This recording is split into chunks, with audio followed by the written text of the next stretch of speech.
Hello everyone, আপনারা যারা Ali আফজালের shorts ভিডিওগুলো দেখেন তারা হয়তো বা খেয়াল করেছেন আলী আফজালের শর্টস ভিডিওতে কিন্তু এরকম একটি পেপার রিপ অ্যানিমেশন এবং এরকম একটি টেক্সট অ্যানিমেশন ব্যবহার করা হয়। তো আজকের ভিডিওতে আমি আপনাদেরকে দেখাবো কিভাবে আপনারা প্রিমিয়ার প্রো এবং আফটার ইফেক্টস এই দুটি সফটওয়্যার একত্রে ব্যবহার করে এরকম অ্যানিমেশন তৈরি করতে পারবেন। তো কথা না বাড়িয়ে চলে যাওয়া যাক সর্বপ্রথম প্রিমিয়ার প্রোতে। তো চলে আসলাম প্রিমিয়ার প্রোতে। সর্বপ্রথম আমাদের একটি সিকোয়েন্স তৈরি করে নিতে হবে। সেজন্য আমি প্রজেক্ট প্যানেলে গিয়ে মাউসের রাইট বাটন ক্লিক করে চলে যাচ্ছি নিউ আইটেমে। নিউ আইটেম থেকে সিকোয়েন্স, এখান থেকে সেটিংয়ে গিয়ে আমি এর ফ্রেম রেট করে দিচ্ছি 30 এবং ফ্রেমের সাইজ আমি করে দিচ্ছি 1080x1920। তারপর আমি এখান থেকে ওকে প্রেস করে দিচ্ছি। তো আপনারা দেখতেই পারছেন আমি আগে থেকে এখানে একটি ফুটেজ ইম্পোর্ট করে রেখে দিয়েছি। তো আমি এই ফুটেজটিকে ধরে ড্র্যাগ করে আমার টাইম লাইনে এনে রেখে দিচ্ছি।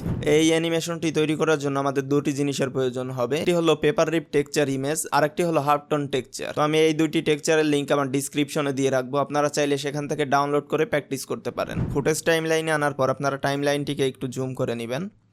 তারপর আপনাদের এই ফুটেজ লেয়ারের একটি কপি তৈরি করে নিতে হবে। কপি তৈরি করার জন্য আমি এই ফুটেজ লেয়ারটিকে সিলেক্ট করে কিবোর্ড থেকে অল্ট প্রেস করে মাউসের লেফট বাটন ক্লিক করে এটিকে উপরের দিকে ড্র্যাগ করছি। তাহলে একটি ডুপ্লিকেট লেয়ার আমার তৈরি হয়ে গেল।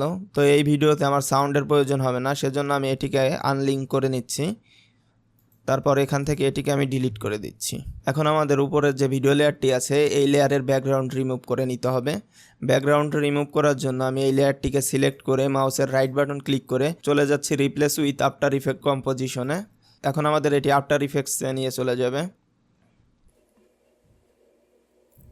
আফটার ইফেক্টসে আসার পর আফটার ইফেক্টস আপনাদেরকে একটি ফাইল সিলেক্ট করে দিতে বলবে। তো আমি এখান থেকে একটি ফাইল সিলেক্ট করে দিচ্ছি। ফাইল সিলেক্ট করা হয়ে গেলে আপনারা টাইম লাইনে এসে ফুটেজ লেয়ারটিকে সিলেক্ট করে চলে যাবেন টুলবারে। টুলবার থেকে রোটো ব্রাশ টুল এটিকে সিলেক্ট করে নেবেন। তারপর টাইম লাইনে এসে ফুটেজ লেয়ারের উপর মাউসের লেফট বাটন ডাবল ক্লিক করবেন। তাহলে দেখতে পাবেন আপনাদের প্রোগ্রাম মনিটরে নতুন আরেকটি লেয়ার চলে এসেছে। তো এখান থেকে আমি আমার সাবজেক্টটিকে যেভাবে সিলেক্ট করে নিচ্ছি আপনারা সেম একইভাবে এটিকে সিলেক্ট করে নেবেন।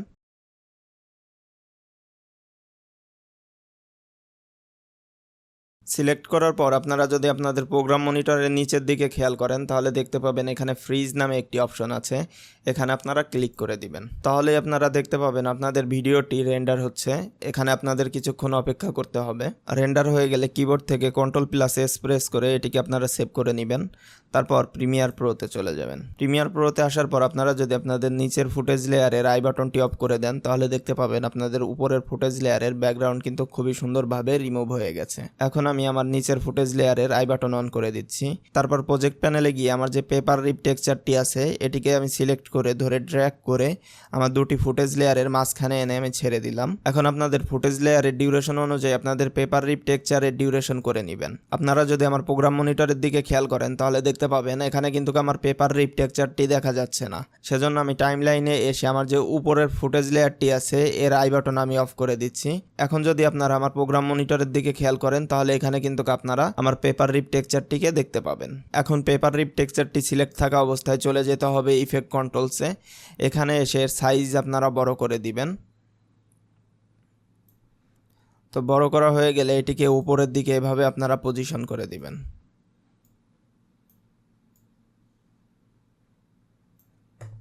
পজিশন করা হয়ে গেলে টাইম লাইনে এসে আপনাদের পেপার রিপ টেক্সচারের এই লেয়ারটিকে আপনারা নেস্ট করে নেবেন। আমি এখান থেকে এটিকে নেস্ট করে নিলাম। নেস্ট করার পরে নেক্সট লেয়ারের উপর আপনারা মাউসের লেফট বাটন ডাবল ক্লিক করবেন। তাহলে দেখতে পাবেন আপনাদের নতুন একটি সিকোয়েন্স এখানে তৈরি হয়ে গেছে। এখন প্রজেক্ট প্যানেলে গিয়ে আপনাদের যে হাফটন টেক্সচারটি আছে এটিকে সিলেক্ট করে ড্র্যাগ করে আমাদের পেপার রিপ টেক্সচারের উপরে এনে আমরা ছেড়ে দিব। এখন আমাদের পেপার রিপ টেক্সচার লেয়ারের ডিউরেশন অনুযায়ী এই উপরের লেয়ারটিকেও আমরা ট্রিম করে নিব। তারপর উপরের লেয়ারটিকে সিলেক্ট করে চলে যাব ইফেক্ট কন্ট্রোলসে। এখান থেকে এটির অপাসিটি আমরা কমিয়ে দেব। আপনারা চাইলে এটির স্কেলও একটু কমিয়ে নিতে পারেন। তো আমি স্কেলটি কমিয়ে নিলাম। তারপর আমরা এই হাফটন টেক্সচারটিকে আমাদের এই পেপার রিপ টেক্সচারের উপর পজিশন করব। সেজন্য আমি ইফেক্ট কন্ট্রোলসে এসে পজিশন থেকে এটিকে পজিশন করে নিচ্ছি।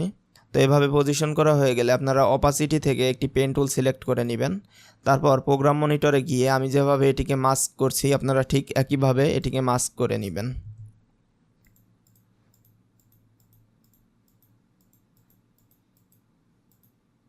মাস্ক করা হয়ে গেলে আপনারা আবারও চলে যাবেন ইফেক্ট কন্ট্রোলসে। এখানে এসে এর অপাসিটি আপনারা করে দিবেন 40%। তারপর এর যে ব্লেন্ড মোড আছে এখান থেকে এটিকে করে দিবেন স্ক্রিন করা হয়ে গেলে আপনারা টাইম লাইনে এসে প্রথম সিকোয়েন্সে চলে যাবেন। প্রথম সিকোয়েন্সে আসার পর টুলবার থেকে সিলেকশন টুল সিলেক্ট করে নেবেন। তারপর প্রোগ্রাম মনিটরে গিয়ে এটিকে আপনারা ফিট করে দিবেন।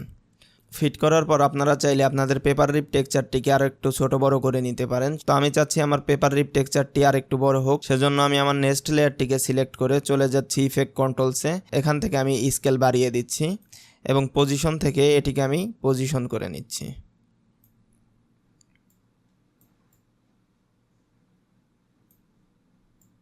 তো পজিশন করা হয়ে গেলে আপনারা টাইম লাইনে এসে আপনাদের উপরের ফুটেজ লেয়ারের আই বাটনটিকে অন করে দিবেন। এখন আবার নেক্সট লেয়ার সিলেক্ট থাকা অবস্থায় চলে যাবেন ইফেক্ট কন্ট্রোলসে। ইফেক্ট কন্ট্রোলসে আসার পর আপনারা মোশন থেকে এর পজিশনে একটি কি ফ্রেম অ্যাড করে নেবেন। কি ফ্রেম অ্যাড করার সময় আপনারা খেয়াল রাখবেন আপনাদের টাইম ইন্ডিকেটরটি যেন আপনাদের ভিডিও ফুটেজের প্রথমে থাকে। তারপর টাইম ইন্ডিকেটরটিকে ধরে ড্র্যাগ করে কয়েক ফ্রেম সামনের দিকে নিয়ে যাবেন। তারপর এখানেও আরেকটি কি ফ্রেম অ্যাড করে দিবেন। কি ফ্রেম অ্যাড করার পর আপনারা এখানে ক্লিক করে আপনাদের প্রথম কি ফ্রেমে চলে যাবেন। তারপর পজিশন থেকে আপনাদের পেপার রিপ টেক্সচারটিকে স্ক্রিনের বাইরে নিয়ে যাবেন। তারপর আপনারা আপনাদের দ্বিতীয় কি ফ্রেমটিকে সিলেক্ট করবেন। সিলেক্ট করে আপনারা এটিকে করে দিবেন ইজ ইন এবং প্রথম কি ফ্রেমটিকে সিলেক্ট করে এটিকে করে দিবেন ইজ আউট। এখন যদি আমি এটিকে প্লে করি তাহলে আপনারা দেখতে পাচ্ছেন আমার সুন্দর একটি পেপার রিপ অ্যানিমেশন তৈরি হয়ে গেছে। তো আপনারা চাইলে এখান থেকে কি ফ্রেমকে সামনে পিছনে করে এটির স্পিড আপনারা বাড়িয়ে কমিয়ে নিতে পারেন। তো আমি এটির স্পিড বাড়ানোর জন্য দ্বিতীয় কি ফ্রেমটিকে সিলেক্ট করে একটু বাম দিকে নিয়ে যাচ্ছি। এখন যদি আমি এটিকে প্লে করি তাহলে আপনারা দেখতে পাবেন এটির স্পিড বেড়ে গেছে। তো আমাদের পেপার রিপ অ্যানিমেশন তৈরি হয়ে গেছে। এখন আমাদের টেক্সট অ্যানিমেশন তৈরি করতে হবে। সেজন্য আমি টুলবার থেকে টাইপ টুলটিকে সিলেক্ট করে নিচ্ছি। তারপর প্রোগ্রাম মনিটরে এসে এখানে একটি ক্লিক করে দিচ্ছি। এখন আপনারা চাইলে এখানে যে কোনো কিছু টাইপ করতে পারেন। সাপোজ আমি এখানে টাইপ করে দিচ্ছি video edit like Ali Abdal.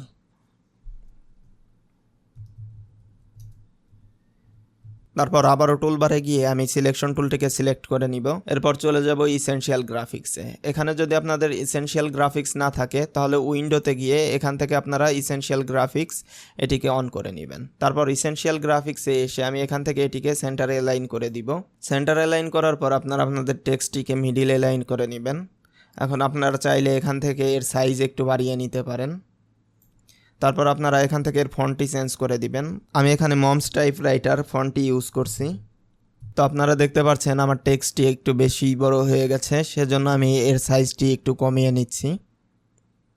তারপর আমি টাইম লাইনে গিয়ে আমার টেক্সট লেয়ারের ডিউরেশন আমার ফুটেজ লেয়ারের ডিউরেশনের সমান করে দিচ্ছি। এখন আমি টেক্সট লেয়ারটিকে সিলেক্ট করে মাউসের রাইট বাটন ক্লিক করে চলে যাচ্ছি রিপ্লেস উইথ আফটার ইফেক্ট কম্পোজিশনে। তো আফটার ইফেক্টসে আসার পর আপনারা টাইম লাইনে গিয়ে এখানে যে কম্পোজিশন আছে এটির উপর আপনারা মাউসের লেফট বাটন ডাবল ক্লিক করবেন, তাহলে আপনাদের টেক্সট লেয়ার সামনে চলে আসবে। এখন ইফেক্ট অ্যান্ড প্রিসেটে গিয়ে আপনারা এখানে সার্চ দিবেন টাইপরাইটার লিখে। তারপর ওই টাইপরাইটার ইফেক্টটিকে ধরে ড্র্যাগ করে আপনাদের টেক্সট লেয়ারের উপর এনে ছেড়ে দিবেন। আমি এখন এটিকে প্লে করছি। আপনারা দেখতে পাচ্ছেন এখানে আমার টাইপরাইটার ইফেক্টটি তৈরি হয়ে গেছে। তো আপনারা টেক্সট লেয়ারটিকে সিলেক্ট করে যদি কিবোর্ড থেকে ইউ প্রেস করেন তাহলে দেখতে পাবেন এখানে দুটি কি ফ্রেম আছে। আপনারা এই কি ফ্রেমকে সামনে পিছনে নিয়ে এই টাইপরাইটার ইফেক্টের স্পিড আপনারা বাড়িয়ে কমিয়ে নিতে পারেন। তো আমি এখান থেকে আমার যে দ্বিতীয় কি ফ্রেম আছে এটিকে সিলেক্ট করে একটু বাম দিকে নিয়ে আসছি। এখন যদি আমি এটিকে আবারও প্লে করি তাহলে আপনারা দেখতে পাবেন আমার টাইপরাইটার ইফেক্টের স্পিডটা একটু বেশি হয়ে গেছে। এখন আবারও চলে যাব ইফেক্ট অ্যান্ড প্রিসেটে। এখন এখানে আমরা সার্চ দিব টার্বুলেন্স ডিসপ্লে লিখে। তো টার্বুলেন্স ডিসপ্লে ইফেক্ট এটিকে ধরে ড্র্যাগ করে আমরা আমাদের টেক্সট লেয়ারের উপর এনে ছেড়ে দিব। তারপর আমরা ইফেক্ট কন্ট্রোলসে এসে এই টার্বুলেন্স ডিসপ্লে ইফেক্টের অ্যামাউন্ট করে দিব 15% এবং সাইজ করে দিব 10%। তারপর আমরা ইভ্যালুয়েশন অপশনে চলে যাব। এখানে যে র্যান্ডম সিট নামে অপশন আছে এর স্টপও আছে। আমরা কিবোর্ড থেকে অল্ট প্রেস করে মাউসের লেফট বাটন ক্লিক করব। এখন যদি আমরা টাইম লাইনের দিকে খেয়াল করি তাহলে দেখতে পাবো এখানে একটি এক্সপ্রেশনের অপশন চলে এসেছে। তো আমাদের এখানে দুটি এক্সপ্রেশন লিখতে হবে। প্রথমটি হলো পোস্টারাইজ টাইম। তো আমি এখান থেকে লিখে দিচ্ছি পোস্টারাইজ টাইম, আর এই ব্র্যাকেটের ভিতরে আমি টাইপ করে দিচ্ছি 10। এখন আমি দ্বিতীয় এক্সপ্রেশনটি টাইপ করে নিচ্ছি। দ্বিতীয় এক্সপ্রেশনটি হলো র্যান্ডম, আর এই র্যান্ডমের ভ্যালু আমরা করে দিব 10,000।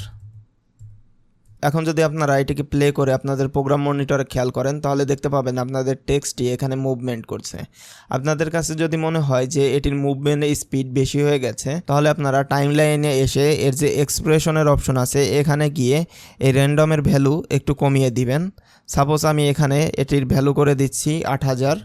আমি এটিকে আবারও প্লে করছি, তাহলে আপনারা এখানে দেখতে পাচ্ছেন আমার যে টেক্সটের মুভমেন্ট ছিল সেটি কিন্তু একটু কমে গেছে। তো আমি কিবোর্ড থেকে Ctrl+S প্রেস করে এটিকে সেভ করে নিচ্ছি, তারপর আবারও চলে যাচ্ছি প্রিমিয়ার প্রোতে। এখন যদি আমি আমার টাইম ইন্ডিকেটরটিকে ফুটেজের প্রথমে নিয়ে এসে কিবোর্ড থেকে ইন্টার প্রেস করি তাহলে এটি রেন্ডার হবে। রেন্ডার হয়ে যাওয়ার পর আপনারা এটিকে প্লে করে দেখবেন আলী আবদালের মতো সুন্দর একটি পেপার রিপ অ্যানিমেশন এবং একটি টেক্সট অ্যানিমেশন তৈরি হয়ে গেছে। তো আশা করি সকলেই বুঝতে পেরেছেন কিভাবে প্রিমিয়ার প্রো এবং আফটার ইফেক্টস এই দুটি সফটওয়্যারকে একত্রে ব্যবহার করে আলী আবদালের মতো একটি পেপার রিপ অ্যানিমেশন এবং একটি টেক্সট অ্যানিমেশন তৈরি করা যায়। আপনাদের কাছে যদি এই ভিডিওটি ভালো লেগে থাকে তাহলে লাইক, কমেন্ট এবং শেয়ার করতে ভুলবেন না। আর আপনারা যদি এমনই আরও ভিডিও এডিটিং রিলেটেড নতুন নতুন ভিডিও পেতে চান তাহলে আমার চ্যানেলটিকে সাবস্ক্রাইব করে রাখতে পারেন। তো দেখা হচ্ছে নেক্সট ভিডিওতে, ততক্ষণ পর্যন্ত সুস্থ থাকুন। আল্লাহ হাফেজ।